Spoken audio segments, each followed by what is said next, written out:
Mein Name ist Bastian Etzold.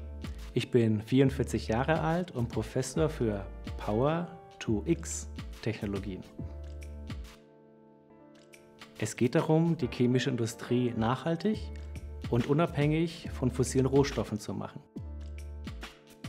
In dem Begriff sind ja zwei wichtige Worte. Das eine ist Power, das ist grüner Strom, den wir nutzen, um die Prozesse anzutreiben.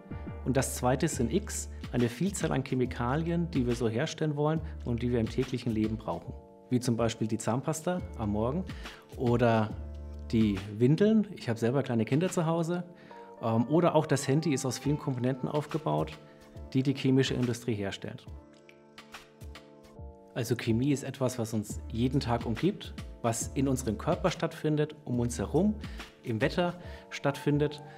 Und mit alten Klischees wie tote Fische kann man auch aufräumen an der Stelle. Ganz im Gegenteil, die Chemie hilft uns dabei, Schadstoffe festzustellen und diese auch abzubauen.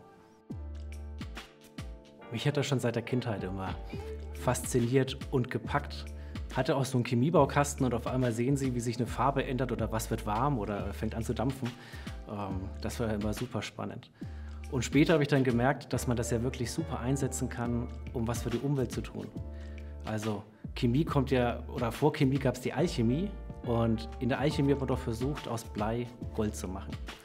Und jetzt können wir heutzutage mit der Chemie sowas machen, dass wir Sand nehmen vom Strand und daraus Silizium machen und daraus können wir Photovoltaik machen, um grünen Strom zu produzieren.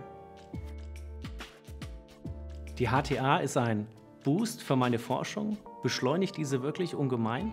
Wir können unsere Kompetenzen jetzt einsetzen, um unsere Vision zu verwirklichen, dass wir wirklich grüne Energie nutzen, um mit Wasser und CO2 aus der Luft eine grüne Chemie zu realisieren.